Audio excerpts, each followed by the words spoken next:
know it was untraditional that we enjoy the Ravens game, but it's always good to be able to conversate with each other over a sport like today. At this time, I'd like to ask Minister Darryl Troup if he will come forward with an excerpt from I've Been On The Mountaintop.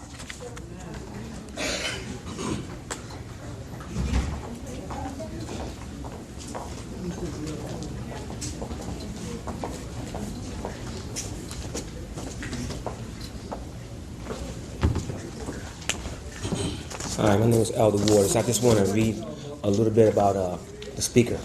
Okay, Messenger Darryl Charles Troup. Messenger Troup, also known as Minister 50, was born in 1960 in Camden, New Jersey, son of the late educator author Joan Troup. The second youngest of 6 siblings, he found love and security within a strong family environment where he was taught discipline and respect of God and others. His mother was a brilliant teacher, writer who taught elementary education to several generations of inner-city youth while preparing him for a future of serving her Lord and Savior, Jesus Christ. His late grandmother, Ella Germany, was instrumental in establishing the spirit of service to God as she ushered for her church, the Antioch Baptist Church, Camden, New Jersey, Reverend O. Parker, for over 50 years. At her homecoming, in 2001, she was the oldest member there, ripe age of 93 years old. Obviously, the apple does not fall too far from the tree, because surely his mother, affectionately known as Miss Troup, was on fire for the Lord and has always encouraged him to delight in the Lord. Seek ye first the kingdom of heaven and all of its righteousness. At an early age of 8, in 1968, the same year that Dr. King was assassinated, he also lost his father to cancer. 1968, as well as his birth year of 1960, turned out to be very critical years in his childhood. As well, the civil rights movement. At the age of 10 years old, he would prop himself up on crates and stand in the mirror and practice Dr. King's mountaintop speech, and has performed it for over 30 years for various audiences. He attended St. Joseph High School in Camden, New Jersey, where he played varsity football, baseball, and basketball, and eventually earned a trip to Seton Hall University, South Orange, New Jersey, where he majored in communications with strong aspirations to pursue a career in broadcasting and journalism.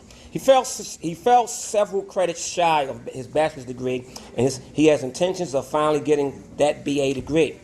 He was selected in 1980 to be a participant in the first Summer Institute for Pre-Legal Studies at Seton Hall Law School, Newark, New Jersey, successfully completing the inaugural program.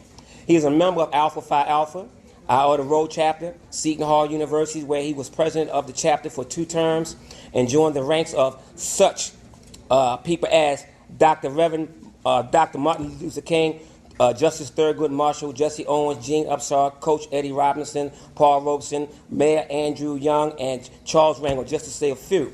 Manly deeds, scholarship, love for all mankind is the aim and goal. Being the nation's oldest predominantly African-American Greek letter fraternity founded at Cornell University, New York, it's no wonder its motto, first of all, service of all, we shall transcend all. Minister 50 has been under the tutelage of his lifetime pastor, the late Reverend Rufus McClendon, pastor of the Antioch Baptist Church, and finally the Victory Baptist Church, Camden, New Jersey, for which most of his guidance and theology was established. He loves and respects his pastor and gives a lot of credit to that spirit of fellowship he received during those early years of development. After college, he was married and had 2 boys, 23 and 24. Subsequently, men divorced from that union. After a less than stellar career at auto sales, Minister is happy to drive car buyers to the well of grace and mercy and hope that they drink from the cup of righteousness.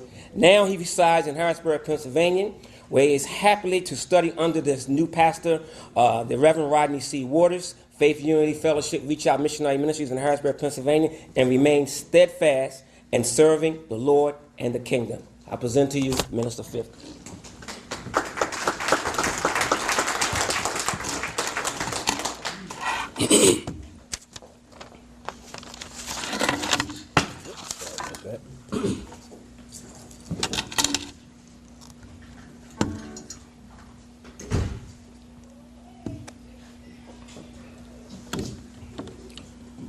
Thank you very kindly, my friends.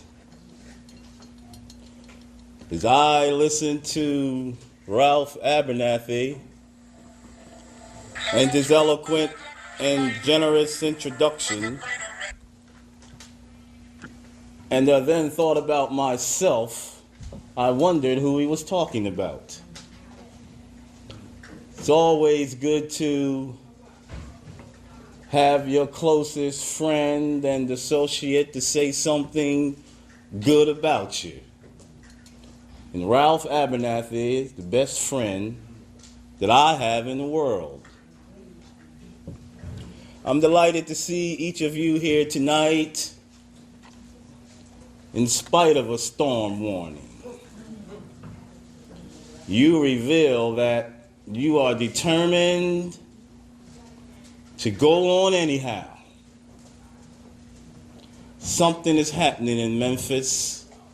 Something is happening in our world. And you know, if I were standing at the beginning of time with the possibility of taking a kind of general and panoramic view of the whole of human history up to now, and the Almighty said to me, Martin Luther King, at which age would you like to live in? Well, I would take my mental flight by Egypt, and I would watch God's children in their magnificent trek. And from the dark dungeons of Egypt, across the Red Sea, through the wilderness, and on toward the Promised Land. And in spite of its magnificence, I wouldn't stop there. I would move on by Greece and take my mind to Mount Olympus. And I would see Plato, Aristotle, Socrates, Euripides, and Aristophanes assembled around the Parthenon. And I would watch them around the Parthenon as they discussed the great and eternal issues of reality, but I wouldn't stop there. I would come even up to the great heyday of the Roman Empire. And I would see developments around there through various emperors and leaders, but I wouldn't stop there. I would come even up to the day of the Renaissance and get a quick picture of all that the Renaissance did for the cultural and aesthetic life of man, but I wouldn't stop there. I would even go by the way that the man for whom I'm named had his habitat. And I would watch Martin Luther as he tacked his 95 Theses on the door at the Church of Wittenberg, but I wouldn't stop there. I would come even up to 1863 and watch a vacillating president by the name of Abraham Lincoln finally come to the conclusion that he had to sign the Emancipation Proclamation, but I wouldn't stop there. I would come even up to the early 30s and see a man grappling with the problems of the bankruptcy of his nation and come with an eloquent cry that we have nothing to fear but fear itself. But I wouldn't stop there. Strangely enough, I would turn to the Almighty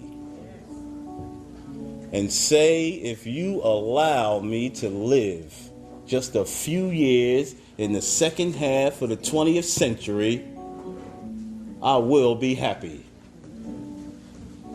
Now that's a strange statement to make, That's a strange statement to make because the world is all messed up. The nation is sick. Trouble is in the land. Confusion all around. That's a strange statement.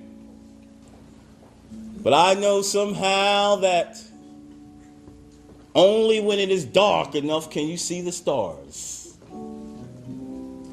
And I see God working in this period of the 20th century in a way that men in some strange way are responding. Something is happening in our world. The masses of people are rising up, and wherever they are assembled today, whether they are in Johannesburg, South Africa, or Nairobi, Kenya, Accra, Ghana, New York City, Atlanta, Georgia, Jackson, Mississippi, or Memphis, Tennessee, the cry is always to say, we want to be free. Another reason I'm happy to,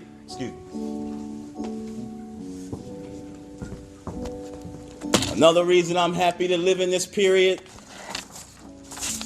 is that we have been forced to a point where we're going to have to grapple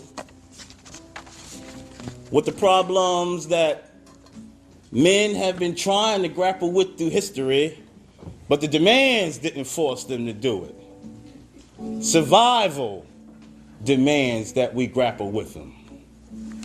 Men for years now have been talking about war and peace.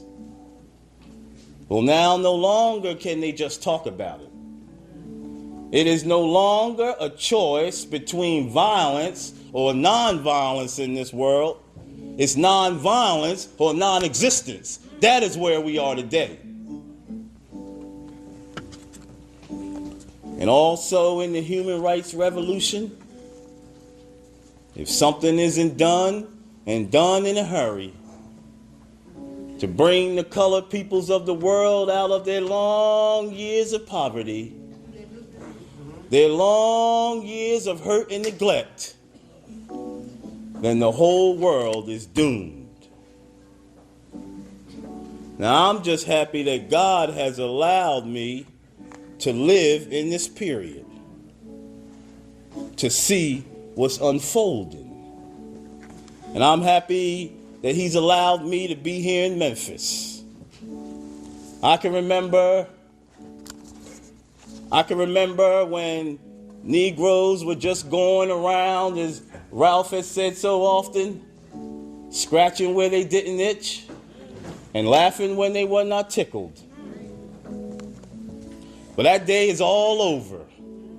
We mean business now, and we are determined to gain our rightful place in God's world. And that's all this whole thing is about. We aren't engaged in any negative protest or in any negative arguments with anybody. We're saying we're determined to be men. We're determined to be people.